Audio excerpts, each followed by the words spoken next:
que Deus abençoe a todos de forma toda especial e maravilhosa, que Ele dê graça aos seus filhos e que nós possamos nos deleitar no Senhor. Quero trazer uma palavra de reflexão ao seu coração nesse momento, onde o nosso Deus ele pode trazer revelações extraordinárias ao seu coração. É importante que Paulo, escrevendo aos irmãos de Éfeso, no capítulo 3, no versículo 2 e 3, o apóstolo Paulo ele diz assim: por esta causa, eu, Paulo, sou prisioneiro de Jesus Cristo, por vós, os gentios. O verso 2 diz assim: se é que tendes ouvido a dispensação da graça de Deus, que para convosco me foi dada.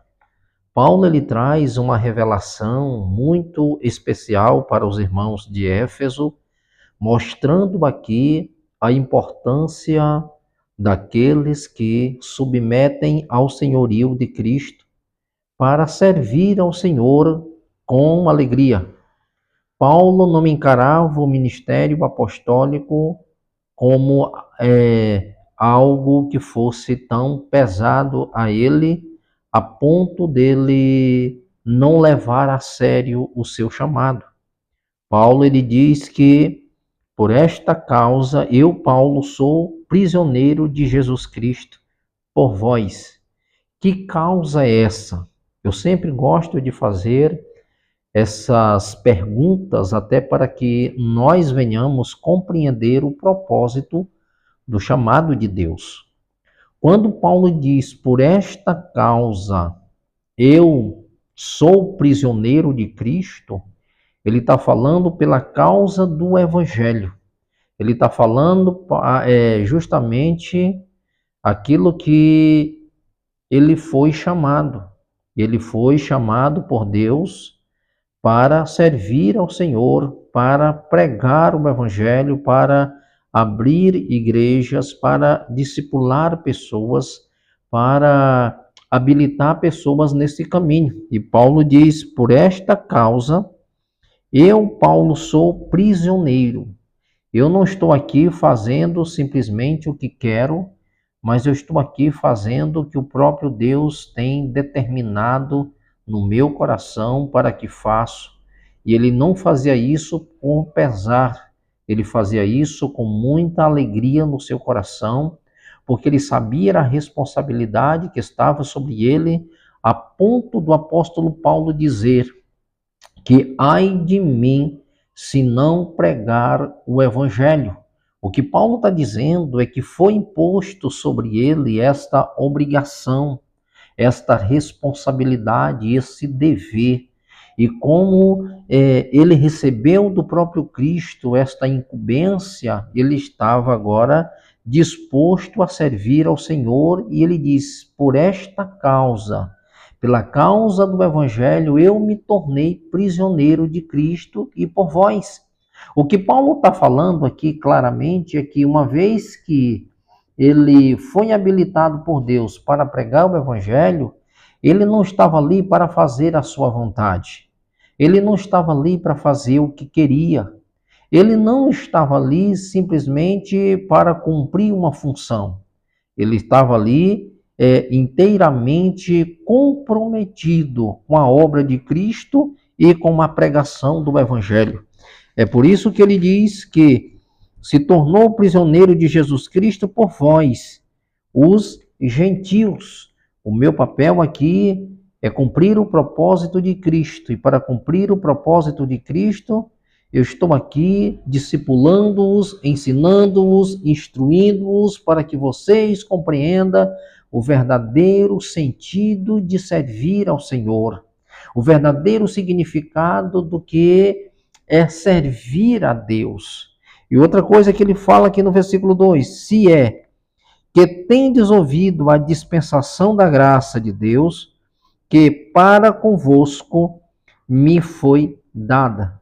Ele está dizendo que se tornou prisioneiro de Cristo. Por amor a Cristo, por amor aos gentios, Aí ele fala assim: se é que vocês tenham compreendido. O que Paulo está dizendo é que uma vez nós compreendendo o verdadeiro sentido de uma vida cristã, do que é servir, do que é serviço, ele está dizendo, vocês entendem o que eu estou falando, porque quando nós decidimos servir a Cristo, nós estamos comprometidos com Ele e com a causa do reino. É isso que Paulo está trazendo para os seus leitores, se é que vocês tenham entendido. E outra coisa, entendido o quê? A dispensação da graça de Deus, que para convosco me foi dada. Paulo está falando de uma nova proposta, dispensação da graça, o tempo da graça de Deus na vida daqueles que querem, daqueles que aceitam, porque o Senhor Jesus voluntariamente, ele entregou-se a si mesmo por cada um. Ele deu a sua vida em resgate da humanidade. Ele deu a sua vida para que todo aquele que vá até ele não seja lançado fora, mas que ele seja abraçado pelo Senhor, que ele seja perdoado pelo Senhor. Isso é graça, um favor imerecido. Quando eu não merecia, quando você não merecia, Jesus nos resgatou. Jesus nos alcançou. Olha o que diz aqui no capítulo 5 e no versículo 17. Pelo que não sejais insensatos, mas entendei qual seja a vontade do Senhor. Olha só, verso 19. Falando entre vós em salmos e hinos e cânticos espirituais, cantando e salmodiando ao Senhor ao vosso coração, dando sempre graças por todo nosso Deus, por tudo a nosso Deus e Pai, em nome do nosso Senhor Jesus Cristo, sujeitando-vos uns aos outros no temor de Deus. É tão importante que o que Paulo está trazendo aqui é justamente o verdadeiro sentido de quem compreende essa graça de Deus em nós. Quando nós temos o entendimento do sentido dessa graça em nós, ela nos habilita a tal ponto que a nossa mentalidade ela é mudada. A nossa reação ela é diferente. É isso que Paulo está mostrando, pelo que não sejais insensatos, para que vocês não sejam pessoas sem compromisso, sem entendimento, sem compreensão, não sejam insensatos, não sejam tolos, mas que vocês compreendam exatamente o propósito de Cristo, mas atendei qual seja a vontade do Senhor. Não sejam insensatos, não sejam pessoas que não têm entendimento. Não sejam incompreensivos. Ele está mostrando aqui que a própria ação de Deus em nós nos torna pessoas sensatas. Pessoas que compreendem o valor da salvação. Pessoas que compreendem o verdadeiro sentido do que é servir a Deus. Não seja como pessoas que não têm esse entendimento. Não seja como nécios, mas seja uma pessoa sensata. Seja uma pessoa que a sua mentalidade agora ela é mudada. E ele fala no verso 19, falando entre vós em salmos, hinos e cânticos espirituais. Aqui são para pessoas que verdadeiramente compreendem o valor desta salvação e uma mente agora mudada, a reação dessa pessoa ela é diferente. A reação de uma pessoa que verdadeiramente passou por um processo de mudança. Pessoas que compreendem o valor da graça de Deus e é de fato uma pessoa que é grato a Deus pelo que Ele fez na sua vida. Quando nós temos esse entendimento daquilo que Deus fez em nós, do que Cristo fez por nós, nós vamos provar de uma liberdade que Ele nos dá, liberdade não para viver pecando, mas uma liberdade para louvar, para exaltar, para engrandecer, para manifestar a alegria do nosso coração e declarar que só o Senhor é Deus, porque Ele nos libertou. Ele nos tirou de uma vida horrível, de um estado de condenação e colocou numa condição de salvos. E agora nós vamos louvar, nós vamos cantar, nós vamos salmodiar, nós vamos cantar cânticos espirituais. Cantar cânticos espirituais é você agora se colocar nessa condição e buscar a presença de Deus. Busque a presença do Senhor, se esmere nisso. Esteja disposto a servir ao Senhor com alegria. Te esforça-te. Busque uma renovação a cada dia para que o próprio Senhor possa olhar para você e manifestar a sua graça. E dizer, meu filho, é minha filha. Ele tem se doado, ele tem se esforçado, ele tem estado buscando a minha face, ele tem, sabe, compreendido o valor dessa graça, entendido o sacrifício de Jesus na cruz. Ele sabe o que é liberdade, ele prova disso com muita intensidade no seu coração e na sua alma. Fechando aqui, ele fala no verso de número 20, dando sempre graças por tudo ao nosso Deus e Pai, em nome do nosso Senhor Jesus Cristo. Isso é importante. Nós devemos ser gratos a Deus por tudo que Ele pode proporcionar, por tudo que Ele fez. Temos que dar graça também por tudo que Deus é, o que Ele representa. Quando Paulo fala isso aqui, ele está falando de alguém que compreendeu o valor da graça. E agora, essa pessoa é eternamente grata a Deus pelo privilégio de ter sido chamado por Ele. É por isso que ele diz, dando sempre graças por tudo. Dando graças a Deus por tudo. Estou bem? Graças a Deus. Estou crescendo? Graças a Deus. Estou com saúde? Louvado seja o nome do Senhor. Estou passando por uma adversidade? Louvado seja Deus, porque Ele pode me livrar, Ele tem condições de me tirar dessa situação e eu confio nele e Ele vai fazer isso. Louvado seja Deus.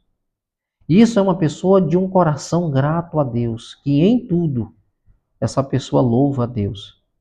Em tudo essa pessoa ela reconhece que é Deus na vida dela. Se está bem, é Deus na vida dela. Se ela não vai bem, Deus vai dar graça para que ela possa sair dessa situação. Mas em tudo é Deus. Ele glorifica a Deus até pelas adversidades que acontecem, porque na adversidade ele está sendo habilitado, ele está adquirindo maturidade, ele está crescendo espiritualmente, ele está aprendendo a esperar. Deus está trabalhando na sua vida e com isso ele vai crescer. Então, até nos momentos difíceis da nossa vida, nós tiramos aprendizado e lições para a nossa vida. Isso é grandioso.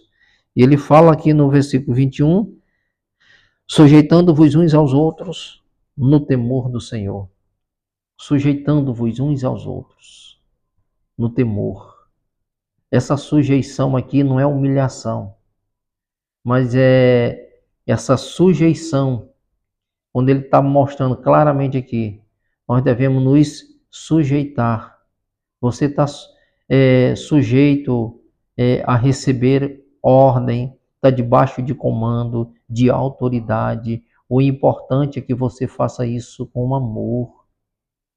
Até quando se obedece ou se submete a alguma autoridade é com amor, sujeitando-vos uns aos outros.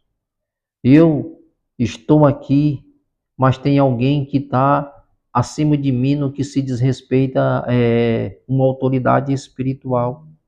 Ele nos ensina, nos orienta, ele vai nos dar diretrizes para que nós possamos seguir junto nesta caminhada, sujeitando-vos uns aos outros em amor, respeitando a condição e a posição de cada um para que Deus seja glorificado na nossa vida. Isso é importante porque quando nós temos esse entendimento, o próprio Cristo vai promover em nós a unidade da igreja para que nós venhamos crescer, nós venhamos nos fortalecer em Deus para o louvor da sua glória. Queridos, que Deus vos abençoe e dê graça em nome do Senhor Jesus.